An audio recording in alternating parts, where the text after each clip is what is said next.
सुप्रभात दोस्तों, welcome to S2 classes, Subra Saraswati classes. आज की क्लास में हम आपको क्लास 9th की साइंस पढ़ाने वाले हैं। ठीक, क्लास 9th की साइंस स्टार्ट करने जा रहे हैं और इस साइंस में हम आपको पहला चैप्टर पढ़ाएंगे जिसका नाम है मैटर इन आवर सराउंडिंग्स। अब जैसे हम आपसे पूछे कि बेटा बताओ आपका नाम क्या है, तो आप क्या बोलोगे? मोहन, कोई बोलेगा सोहन, कोई बोलेगा गीता, कोई बोलेगा सीता। फिर हमारा दूसरा सवाल आएगा कि बताओ आपके नाम का मतलब क्या है। नहीं, हम यहाँ आपके नाम का मतलब पूछने नहीं बैठे। मतलब कहने का अर्थ है कि लोग तो यही करते, सबसे पहले नाम पूछते और उसका मतलब पूछते।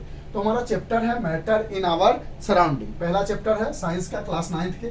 तो सबसे पहला सवाल उठता है कि जो टॉपिक लिखा है इसका क्या मतलब है। तो सराउंडिंग का मतलब, आवर का मतलब तो सब जानते हैं, हमारा, हमारे, सब कोई जानते हैं। सराउंडिंग का मतलब भी जानते हैं, आस पास की चीजें। आसपास की चीजों को क्या कहते हैं? सराउंडिंग्स कहते हैं। अब मैटर क्या है? तो कहा गया है साइंस में कि जिसके पास खुद की मास हो, जो अपने आप को रखने के लिए जगह लेता हो और जिसके पास खुद की वॉल्यूम हो, यानी anything that occupies space has mass and volume. यानी साफ शब्दों में समझो तो आसपास आपको जो भी चीज दिख रहा है वो सबके सब मैटर है। कैसे? देख लो, आपको हवा दिख रहा है, तो क्या हवा गैस सिलेंडर के अंदर डालते हो तो उसकी वॉल्यूम लेती है ना जगह, उसका खुद का तो मास होता है ना। वजन करते हैं ना गैस सिलेंडर वाले की, 14 kg का सिलेंडर है और ये 30 kg हो गया, यानी इसके अंदर में बची हुई 16 kg गैस भरा हुआ है। उसकी खुद की वॉल्यूम होती है, वो वॉल्यूम में स्पेस ऑक्युपाई करता है। शर्ट ले लो, पैंट ले लो, जीन्स ले लो, मार्कर ले लो, बोर्ड ले लो, ये वॉलपेपर ले लो, दुनिया की जो भी चीजें आप देख रहे हो सबके सब क्या है? मैटर है। यानी और केमिस्ट्री में बात करें तो कोई भी चीज जो स्पेस को ऑक्युपाई करे, जिसके पास उसकी मास हो और वॉल्यूम हो, उसको मैटर कहते हैं। अब आज के समय में मैटर को अलग तरीके से क्लासिफाई किया गया है और पहले, आज से 100-200 साल पहले, 100-200 साल पहले मैटर को पंच तत्व की तरह डिवाइड किया गया था। यानी मैटर के बारे में कहा गया था कि मैटर इज क्लासिफाइड एज पंच तत्व इन एंशिएंट टाइम। बहुत पहले, आज की बात नहीं, आज तो हम आप जो पढ़ेंगे वो अलग पढ़ेंगे, बस इसको जान लेते हैं। अब एनसीईआरटी में इसकी चर्चा की गई है तो क्यों छोड़ना, बता देते हैं कि क्या है ये पंच तत्व। ऐसे इससे क्वेश्चन नहीं आएंगे, ठीक है। एंशिएंट टाइम्स में मैटर इज क्लासिफाइड एज पंच तत्व और ये 5 तत्व क्या था? धरती, अर्थ, आकाश, स्काई, पानी, वाटर, अग्नि, फायर, हवा, एयर। यानी पुराने जमाने में मैटर को 5 तत्वों में, पंच तत्व कह के क्लासिफाई किया गया था, जिसमें उन्होंने धरती, आकाश, पानी, अग्नि, वायु, ये सब चीजों को लिया था। यानी अर्थ, स्काई, वाटर, एयर, फायर, पंच तत्व में। लेकिन जैसे जैसे हमारी पढ़ाई बढ़ती गई, हम लोग नॉलेजेबल होते गए, तो हमने मैटर को कुछ अलग तरीके से क्लासिफाई किया। और आज के समय में इन मॉडर्न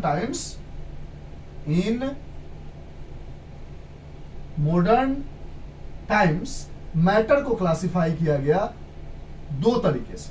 पहली बोली गई कि भैया मैटर दिखता कैसा है, उसकी शेप एंड साइज कैसी है, उसके हिसाब से क्लासिफाई करो। यानी उसको बोला गया फिजिकल क्लासिफिकेशन। क्या बोला गया? Very good, physical classification. और दूसरा, मैटर क्या क्या कर सकता है, उसके अंदर की प्रॉपर्टीज क्या है, उसको बोला गया केमिकल क्लासिफिकेशन। ठीक है, पहली चीज डिवाइड की गई फिजिकल क्लासिफिकेशन और दूसरी डिवाइड की गई chemical classification. Chemical classification. Physical classification में कहा गया कि मैटर भैया सॉलिड दिख सकता है, या लिक्विड जैसा दिख सकता है, या गैसेस जैसा दिख सकता है। सर हम भैया नहीं दीदी भी तो बोलो, सिर्फ भैया को ही पढ़ाओगे। चलो, तो फिजिकल क्लासिफिकेशन में सॉलिड, लिक्विड और गैसेस में डिवाइड किया गया कि भैया गैस जो है, दीदी गैस जो है वो सॉलिड भी हो सकता है, मैटर जो है वो सॉलिड भी हो सकता है, लिक्विड भी हो सकता है और गैसेस भी हो सकता है। और केमिकल क्लासिफिकेशन में बताया गया कि मैटर जो है वो एलिमेंट हो सकता है, या कंपाउंड हो सकता है, या मिक्सचर हो सकता है। यानी यहां तक हमने ओवरऑल देखा कि मैटर होता है जिसके पास खुद की स्पेस हो, मास हो और खुद की वॉल्यूम हो। पुराने जमाने में मैटर को पंच तत्व कह के पुकारा जाता था, क्लासिफाई किया जाता था, अर्थ, स्काई, वाटर, फायर, एयर। अब आज के समय में इसको फिजिकली और केमिकली दो अलग अलग भाग में डिवाइड किया गया। फिजिकल में वो सॉलिड दिख सकता है, लिक्विड जैसा दिख सकता है और गैसेस जैसा दिख सकता है। केमिकल क्लासिफिकेशन में एलिमेंट, कंपाउंड और मिक्सचर जैसा दिख सकता है। और क्योंकि ये सारी चीजें हमें डिटेल में पढ़नी है, इसके बारे में तो जानना नहीं है, बस इतना जानना था तो हमने बता दिया। अब यहाँ तक नोट डाउन कीजिए। फिर मैटर की हम आपको कैरेक्टरिस्टिक्स बताते हैं, उसके बाद एनसीईआरटी में कुछ क्वेश्चंस है उसको कराते हैं। फिर हम सॉलिड, लिक्विड, गैस, इसकी फिजिकल क्लासिफिकेशन, सॉलिड क्या होती है, लिक्विड क्या होती है, गैसेस क्या होती है, केमिकल क्लासिफिकेशन, एलिमेंट क्या होती है, मिक्सचर क्या होती है, कंपाउंड क्या होती है, इन सब चीजों को हम बताएंगे। ठीक है, इसको भी इरेज करते, लिख लिया होगा आपने। तो मैटर को हमने क्लासिफाई कर लिया, मैटर के बारे में जान लिया। अब मैटर की कुछ कैरेक्टरिस्टिक्स यानी उसकी प्रॉपर्टीज जान लेते हैं कि मैटर के पास क्या क्या प्रॉपर्टीज हो सकती है, यानी कैरेक्टरिस्टिक्स कह लो या प्रॉपर्टीज ऑफ मैटर कह लो, उसको जान लेते हैं। लो मार्कर ही नीचे गिर गया, कोई बात नहीं। चलिए, तो हम पढ़ने जा रहे हैं कैरेक्टरिस्टिक्स या प्रॉपर्टीज ऑफ मैटर। मैटर की क्या क्या प्रॉपर्टीज होती है। तो पहले तो हम समझ लेते हैं कि पहली प्रॉपर्टी कहती है कि matter is made up of very tiny particles. Matter जो है बहुत छोटे छोटे छोटे छोटे पार्टिकल से बना है। अब एनसीईआरटी आपको एक एग्जांपल समझाती है और उस एग्जांपल में कहती है कि मान लो आप एक कंटेनर लेते हो, उस कंटेनर में आप वाटर लेते हो।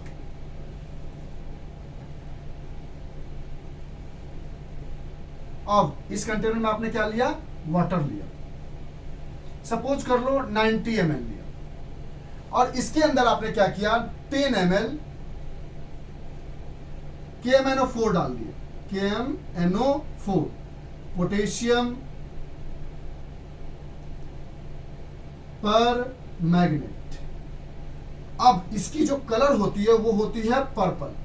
एकदम टेंशन लेने की जरूरत नहीं, इससे हम इजी एग्जांपल भी बताएंगे, need not to worry about that. लेकिन जो एनसीईआरटी समझा रही है उसको भी समझ लेते हैं कि वो कहना क्या चाहती है।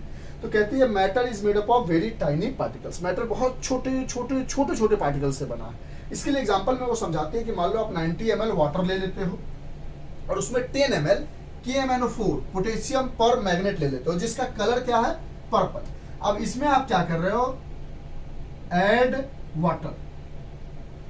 कितना ml, सपोज कर लो आपने 20 ml ऐड कर दिया। तो अब क्या हुआ, और पोटेशियम पर मैग्नेट को ऐड नहीं किया, सिर्फ वाटर को ऐड कर रहे हो, ऐड करते जा रहे हो। अब ये बन गया 110 ml, still it has a colour as purple. फिर आपने 20 ml और ऐड किया,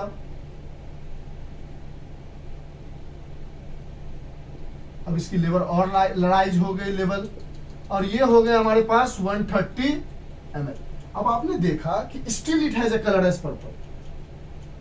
बहुत सारा पानी मिला दिया, सपोज करो आपने 100 ml पानी फिर मिला दिया, बहुत सारा अमाउंट में वाटर मिला दिया, तो आपने देखा कि इसका कलर पर्पल से पिंक तक पहुंचा, मतलब अभी भी पर्पल के पास में है। इससे क्या पता चला कि आपने सिर्फ 10 ml मिलाया था पोटेशियम पर मैग्नेट, इतना सा पोटेशियम पर मैग्नेट मिलाया था, लेकिन पानी आपने डाला था 90 ml, उसमें पानी मिलाते जा रहे हो, मिलाते जा रहे हो, मिलाते जा रहे हो, still it has a colour as purple. यानी इसका ये मतलब है कि जो KMnO4 10 ml था उसके पार्टिकल बहुत छोटे छोटे थे जो सब में जाके मिल गए थे, तब ना डिस्ट्रीब्यूट हो पाए, चारों तरफ मिल गए, और मिल के उसके पार्टिकल्स पानी बढ़ाने पर भी अपने आप को इतने छोटे छोटे पार्टिकल्स थे। 10 ml के अंदर में 10 ml सिर्फ आपने लिया था पोटेशियम परमैंगनेट, उसके अंदर लाखों लाख मतलब करोड़ों पार्टिकल्स थे, और वो सारे पार्टिकल्स पानी के डाइल्यूशन के बाद भी जा नहीं रहे हैं। यानी पानी के कलर को, क्योंकि वाटर का कलर क्या होता है, वाटर का कलर हम जानते हैं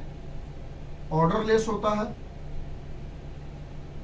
कलरलेस होता है। पानी के बारे में से प्रॉपर्टी जानते हैं ना हम, ना तो टेस्ट होता है ना तो कलर होता है। अब इसमें पोटेशियम परमैंगनेट डालने से पर्पल हुआ, तो हम सोचे कि सिर्फ 10 ml पोटेशियम परमैंगनेट तो डाले थे सर, अगर हम पानी बहुत ज्यादा डाल देंगे तो पर्पल कलर खत्म हो जाएगा, फिर से ऑर्डरलेस हो जाएगा, लेकिन ऐसा हुआ नहीं। इसका मतलब 10 ml के अंदर में करोड़ों लाखों पार्टिकल्स थे जो पूरे वाटर को पर्पल कलर बना गए, और पानी मिलाने के बाद भी उसके पार्टिकल्स इतने ज्यादा थे कि वो कलर खत्म नहीं हो रहा था। अगर आप चाहो, ये एग्जांपल आप समझ लो और इसको एग्जाम में लिख लो। अगर आप चाहते हो कि नहीं सर थोड़ा इजी एग्जांपल बता दो, तो इसी पानी में आप डिटॉल डाल दो, ठीक। अब डिटॉल को सूंघो, फिर पानी मिलाओ, still it has a smell. Dettol की स्मेल, डिटॉल डाला, इसकी स्मेल लिया आपने, और इस स्मेल को यहां से यहां तक पहुंच जाओगे, it has still the smell of Dettol. यानी पानी मिलाते गए मिलाते गए मिलाते गए मिलाते गए, बहुत सारा पानी मिला दिया, फिर भी डिटॉल का स्मेल इसके अंदर अभी भी बचा है। इसका मतलब 10 ml अगर आपने डिटॉल लिया होगा, जैसे 10 ml पोटेशियम परमैंगनेट लिया था, उसी तरह अगर 10 ml डिटॉल लिया होगा, उस 10 ml में डिटॉल के कितने सारे पार्टिकल्स होंगे जो उसके स्मेल को अभी तक जाने नहीं दे रहे। यानी इससे हमें पता चल गया और हमें समझ में आ गया कि matter is made up of very tiny particle, बहुत छोटे छोटे पार्टिकल से बने होंगे। तब तो 10 ml में लाखों करोड़ों पार्टिकल्स थे जो अपनी प्रॉपर्टीज को पानी के अंदर दिखा रहे हैं। इन दोनों एग्जांपल को आप नोट डाउन कर लो, पॉइंट हम रहने देते हैं, फिर नेक्स्ट पॉइंट समझाते हैं, इरेज करते हैं। देखो इतना डिटेलिंग एक्सप्लेनेशन इसलिए देते हैं क्योंकि आप क्लास 8 से आते हो, ठीक। और अगर हम आपको फास्ट बताएंगे तो आपको हो जाएगी कंफ्यूजन। यानी आप अभी क्लास 9 से आए, 8 से आए हो, 8th आपके लिए बहुत छोटा क्लास था, छोटा इन द सेंस थोड़ी कम सिलेबस थी, थ्योरेटिकल पार्ट था, ज्यादा हमें इधर उधर की चीजें नहीं पढ़नी थी। क्लास 9th में सिलेबस होती है ड्रास्टिकली चेंज, और लोग डरा भी देते हैं हमें कि सर क्लास 9th बहुत टफ है क्या, तो ऐसा बिल्कुल नहीं सोचना है। हम आपको पूरी डिटेलिंग करेंगे, छोटे छोटे पार्ट्स में वीडियो बनाएंगे, छोटे छोटे तरीके से आपको चाहेंगे कि पूरा चैप्टर 5-6 पार्ट्स में कंप्लीट करें, ताकि आप बच्चे हो ना, एक साथ अगर 1 घंटे 2 घंटे की बना दी हमने, पूरा चैप्टर कंप्लीट कर दिया तो आप बोर हो जाओगे, ठीक। दूसरी प्रॉपर्टी देखी गई कि particles of matter have space between them, space between them. क्या मतलब, जैसे अगर आप ले लो 10 ml पानी, सपोज कर लो इसके अंदर आपने लिया है 10 ml वाटर, इसके अंदर आपने 10 ml वाटर लिया, और सपोज कर लो 2 टीस्पून शुगर ले लिया, 2 चम्मच चीनी ले ली, और इस चीनी को इसमें आपने क्या किया, मिला दिया, स्टीयर कर दिया, ठीक। और मिलाने के बाद जब पूरी तरह से चीनी मिल गया, ऐसे ऐसे ऐसे करके अच्छे से मिला लिया आपने, फिर आप आए और देखा कि वाटर की अब वॉल्यूम क्या है। पहले क्या थी, 10 ml वाटर था, आपने देखा कि अभी क्या हुआ कि अभी भी 10 ml वाटर ही है। अब ये जो आपने 2 चम्मच चीनी मिलाया वो गया कहाँ, अगर वो पानी के अंदर गया तो पानी 10 ml से 11 ml 10.2 ml कुछ तो होना चाहिए था। इसका मतलब ये है कि वाटर के अंदर में, वाटर के जो मॉलिक्यूल्स है उसके बीच में, ये वाटर के मॉलिक्यूल्स है उसके बीच में छोटी छोटी सी जगह है, और चीनी के जो मॉलिक्यूल्स है इस जगह पे आके चिपक गए, अंदर में घुस गए, यहाँ पे बैठ गए, जिसकी वजह से वाटर के जो लेवल है 10 ml है वो 10.5 10.2 नहीं हुए। इसका मतलब कि particles of matter have space between them. ये एग्जांपल समझ में आई। यानी चीनी जो है वो वाटर मॉलिक्यूल्स के बीच में जो जगह है वहां पे जाके मिलके वहां पे सेटल हो गए, जिसकी वजह से वाटर की लेवल राइज नहीं हुई, उसकी वॉल्यूम नहीं बढ़ी, वो 10 ml का 10 ml ही रहा। यहां तक एग्जांपल लिख लिया। तीसरे पॉइंट पे आते हैं, इरेज कर दे इसको। जहां पे भी आपको लगेगा कि हमने कुछ फास्ट बता दिया, तो यूट्यूब में एक अच्छा एल्गोरिदम हमें लगता है कि आप उसको स्लो कर सकते हो। अगर आपको लगता है कि हमने स्लो बताया है तो आप उसको फास्ट करके देख सकते हो। आपकी जो कंफर्टेबिलिटी हो उसके हिसाब से कर सकते हो। हम एक नॉर्मल रिदम में चलेंगे जिससे जो बच्चे नॉर्मल देखना चाहते हैं उसके लिए प्रॉब्लम ना हो, हर बात को एलिब्रेट कर सके। तीसरे पॉइंट में आते हैं और तीसरा पॉइंट में कहता है कि particles of matter moves continuously. Particles of matter moves continuously. इसका क्या मतलब हुआ, इसका एग्जांपल कैसे समझेंगे? तो इसका एग्जांपल आप एकदम बच्चों वाला एग्जांपल चाहते हो तो देखो, इंसेंस स्टिक। इंसेंस स्टिक का मतलब क्या हुआ? अगरबत्ती। क्या हुआ? अगरबत्ती। अगरबत्ती देखा है आपने? मम्मा उस कमरे में जलाती है, हम इस कमरे में बैठे होते हैं, हमें गंध आ जाती है। यानी उसके मैटर जो है वो मूव कर रहे हैं, उसके पार्टिकल्स इधर से उधर मूव कर रहे हैं, जिसकी वजह से हमारे नाकों में उसकी सुगंध आ पाती है। तो इसके लिए ये तो इजी एग्जांपल हो गया। एनसीईआरटी समझाती है कि मान लो आपने वाटर लिया। एनसीईआरटी के एग्जांपल को इसलिए समझना जरूरी है कि अगर आपको अच्छा नंबर के साथ साथ अच्छा इंप्रेशन बनाना है, देखो क्लास 9 एक ऐसी क्लास होती है जहां पे आप टीचर के सामने अपना इंप्रेशन बना पाते हो। और ये इंप्रेशन कहाँ काम आएगा सर? जब आप क्लास 10th के बोर्ड का एग्जाम का प्रैक्टिकल दे रहे होते हैं, तो आपके मैम को लगता है अच्छा, या सर को आपके लगता है कि अच्छा ये बच्चा क्लास 9 से अच्छा प्रोग्रेस कर रहा है, तो आपको 30 आउट ऑफ 30 देते हैं आपको प्रैक्टिकल एग्जाम में। तो कोशिश करेंगे कि जो हमने KMNO4 वाला एग्जाम्पल लिखाया था, जो हमने चीनी वाला एग्जाम्पल लिखाया, जो ये एग्जाम्पल लिखा रहे हैं particles of matter moves continuously, वो वाला एग्जाम्पल लिखे। इजी एग्जाम्पल लिख के ना आ जाए, मार्क्स तो पूरा मिलेगा लेकिन एक अच्छी इंपैक्ट और इंप्रेशन नहीं बन पाएगी। हमने यहां पर फिर लिया वाटर, और इसका कलर क्या है? कलरलेस है। अब हमने क्या किया, इसके अंदर हमने ऐड कर दिया CuSO4। क्या ऐड कर दिया? CuSO4। CuSO4 का नाम है कॉपर सल्फेट। ये सब नाम लिखना, कैसे नाम आया, सब इजी होगा जब आप एटम्स एंड मॉलिक्यूल्स पर हो। तो ये है हमारा CuSO4 copper sulphate. Copper sulphate का कलर होता है ब्लू। पानी का कलर है कोई नहीं, कोई कलर नहीं है पानी का। अब जब हमने इसको इसमें मिला दिया ना, कॉपर सल्फेट को लिया, इसको स्टीयर कर दिया, और स्टीयर करने के बाद जब मिला दिया तो देखा हमने कि जो अब वाटर है उसका कलर क्या हो गया? ब्लू। यानी कलरलेस से वो ब्लू हो गया जब हमने कॉपर सल्फेट मिलाया। यानी हुआ क्या?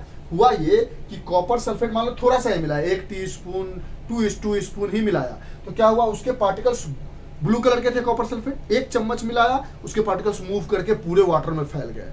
यानी इससे हम कह सकते हैं particles of matter moves continuously, इधर से उधर मूव कर रहे होते हैं। दूसरा एग्जांपल आप समझ सकते हो, इसके अंदर 1 ड्रॉप इंक डाल दो, पानी के अंदर 1 ड्रॉप इंक डाल दो, जैसे इंक डालोगे वो इंक फैलेगा और पूरे पानी में जाके फैलेगा, यानी मूव्स कंटिन्यूअसली। जो चाहो आप एग्जांपल को कंसीडर कर सकते हो। इस पार्ट को अरेंज करें। पक्का समझ में आ रहा है ना? बोर नहीं हो रहे हो ना? Very good.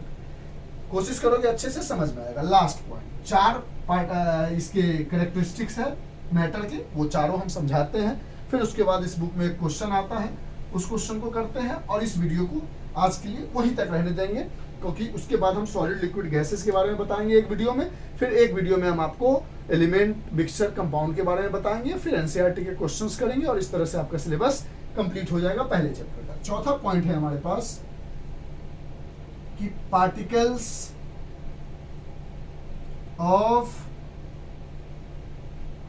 Matters have intermolecular force of attraction between them.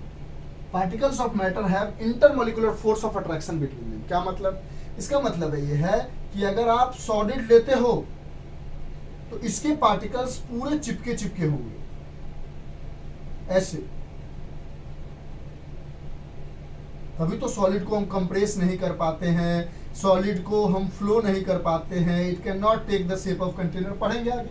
अगर आप लिक्विड लोगे तो देखोगे इसके पार्टिकल्स थोड़े फ्री स्पेस में होते हैं, थोड़े दूर दूर होते हैं, तभी तो चीनी अपनी जगह ले पाता है और वॉल्यूम नहीं बढ़ पाता। यहाँ कहीं पे चीनी आ जाता है, एग्जाम्पल देखा।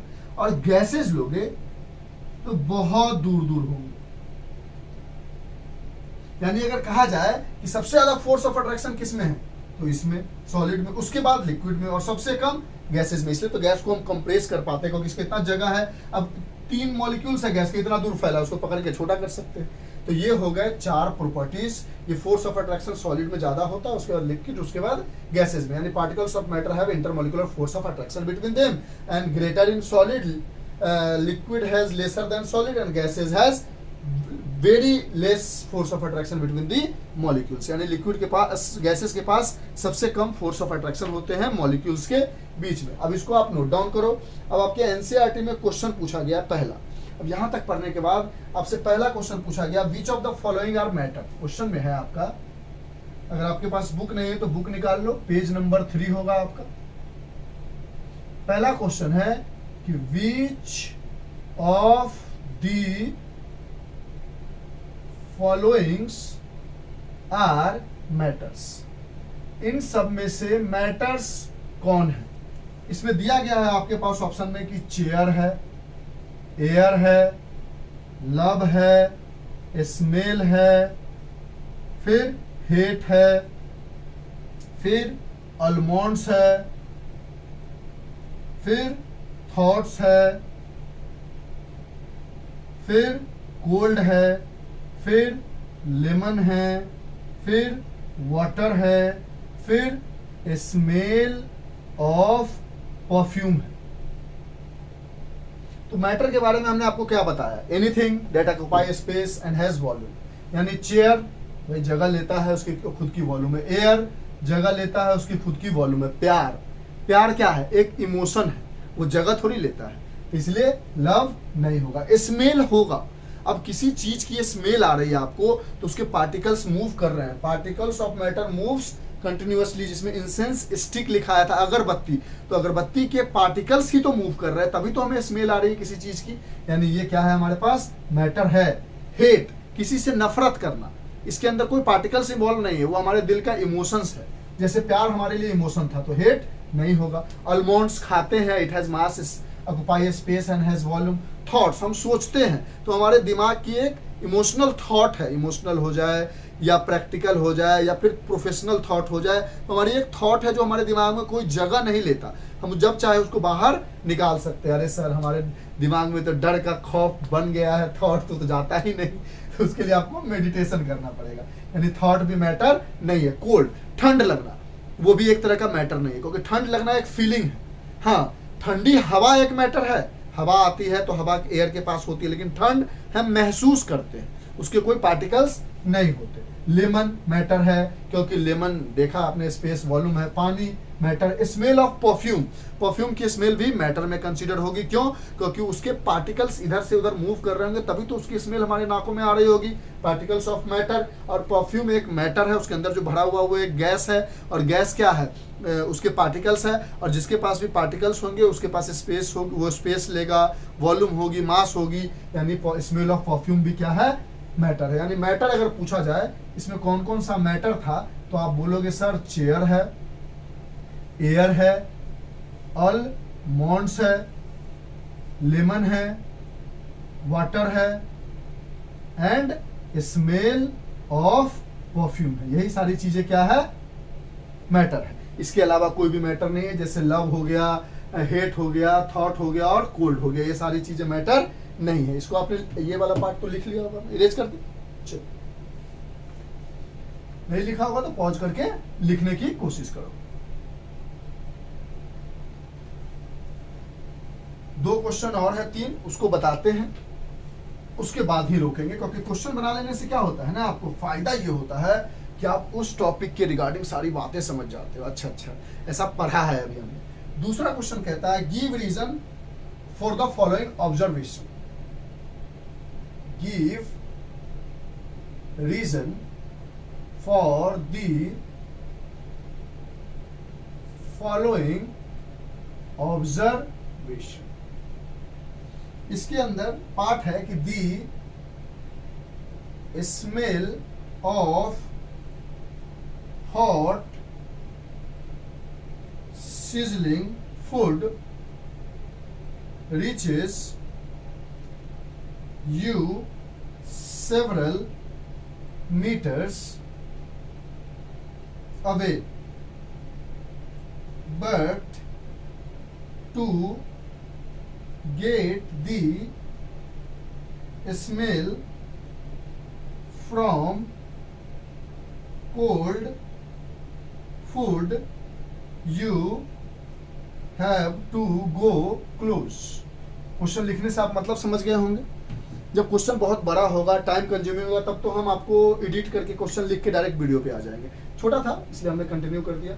Give reason for the following observation. The smell of hot sizzling food reaches you several metre away, but to get the smell of cold food you will have to be close. Go close मतलब गर्म खाने का smell आपको थोड़ी दूर तक भी दिखाई दे देती है, मतलब आ जाती है, सूंघ लेते हो आप बहुत दूर तक भी।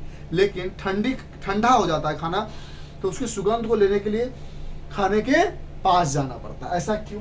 तो देखो, गर्म खाना है यानी उसके पास क्या है, टेम्परेचर ज्यादा है। ठंडा खाना, अगर हॉट खाना है, गर्म खाना है, उसका टेम्परेचर क्या है, ज्यादा है। हॉट फूड है, उसके अंदर टेम्परेचर ज्यादा है। और अगर कोल्ड फूड है, उसके अंदर क्या है, टेम्परेचर कम है। और जानते हैं कि जब टेम्परेचर ज्यादा होता है तो इवेपोरेशन होता है, ज्यादा होता है। जब टेम्परेचर कम होता है तो इवेपोरेशन बहुत कम होता है, क्योंकि ठंडी हो चुकी है। अच्छा, इवेपोरेशन से क्या होता है, पार्टिकल्स ऑफ मैटर को मिलती है काइनेटिक एनर्जी। और इवेपोरेशन कम होने से पार्टिकल्स ऑफ मैटर को नहीं मिलती है उतनी काइनेटिक एनर्जी जितनी हॉट फूड के पार्टिकल्स को मिलती है। पार्टिकल्स ऑफ मैटर को लेस काइनेटिक एनर्जी मिलती है। काइनेटिक एनर्जी समझते हो ना, दौड़ते जो हो वही एनर्जी काइनेटिक एनर्जी है, इसको मोर काइनेटिक एनर्जी मिलती है। इसीलिए हम गर्म खाना दूर से भी सूंघ लेते हैं। हम जानते हैं ना कि particles of matter moves continuously, और उसको हमने गर्म करके उसको इवोपरेट कर दिया और उसको हमने तेजी से दौड़ा दिया, यानी गर्म हुआ, गर्म होने से इवोपरेशन हुआ, इवोपरेशन होने से उसकी काइनेटिक एनर्जी तेज हो गई। वो तेजी से दौड़ के हमारे पास आया, बोला आज तो चिकन बना है, आज तो पनीर बना है। ठंडा खाना है, उसके पार्टिकल्स भी मूव कर रहे हैं, लेकिन ठंड होने की वजह से इवोपरेशन कम हो रहा है और वो पार्टिकल बहुत दूर तक मूव करके नहीं जा पा रहे, क्योंकि उसकी इवोपरेशन कम है, उसके पास काइनेटिक एनर्जी कम है, क्योंकि उसकी टेम्परेचर कम है ठंडा होने के बाद। दोनों के पार्टिकल्स मूव करेंगे, क्योंकि हमारे पास प्रॉपर्टीज है कि particles of matter moves continuously. लेकिन इस केस में ज्यादा मूव करेंगे, ज्यादा दूर तक जाएंगे। क्यों? क्योंकि इसके पास ज्यादा काइनेटिक एनर्जी है, इसके पास कम है काइनेटिक एनर्जी। यानी इस क्वेश्चन का आंसर आप इस तरीके से भी लिख सकते हो। ये बात लिख लिया होगा आपने। इस पोर्शन को इरेज करें, ये वाला क्वेश्चन। ये सब पेज नंबर 3 का ही क्वेश्चन है। अब हमारे पास नेक्स्ट क्वेश्चन है, कहता है कि a diver is able to cut through water.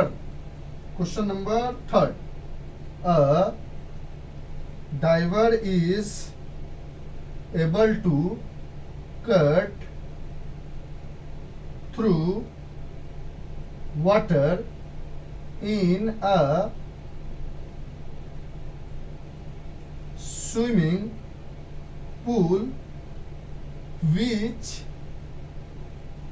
property of matter does the observation show? अरे वेरी गुड। कहता है कि a diver is able to, बता दिया आपने आंसर, इसलिए very good. A driver is able to cut through water in a swimming pool.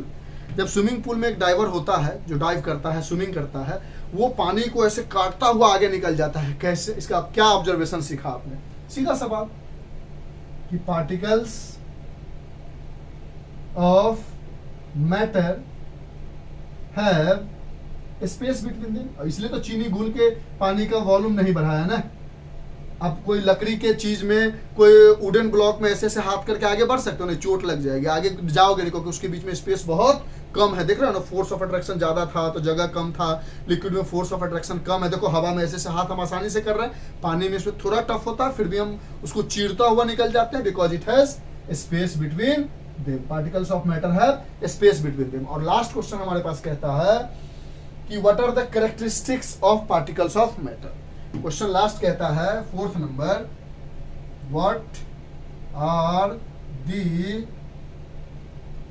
Characteristics of particles of matter. Particles of matter की क्या क्या कैरेक्टरिस्टिक्स है, 4 लिखवाई हमने। It has space between them, it moves continuously, it has force of attraction between them, particles of matter is made up of tiny particles. और ये सारी चीजें आप लिख लोगे, एग्जाम्पल देने की जरूरत नहीं, वो डिपेंड करता है आपके कैसे क्वेश्चन है, उसका आंसर ऑलरेडी हमने लिख रखा है। तो इसको नोट डाउन कर लिया आपने, कोई दिक्कत नहीं है। तो इस तरह से हमने आज आपका एक वीडियो कंप्लीट किया मैटर इन आवर सराउंडिंग का, जिसके अंदर हमने आपको मैटर बताई, उसको कैसे क्लासिफाई करते हैं वो बताई, और मैटर की कैरेक्टरिस्टिक्स बताई, और एनसीईआरटी में दिए हुए पेज नंबर 3 के क्वेश्चन बताए। अब नेक्स्ट क्लास में आपको इससे आगे प्रोसीड करेंगे, जिसके अंदर सॉलिड, लिक्विड और गैसेस की डिफरेंसेस बताएंगे और उसके बारे में थोड़ा डिटेल एक्सप्लेनेशन करेंगे। तो आज के लिए इतना ही। Bye, have a nice evening, enjoy, take care, stay home, stay safe.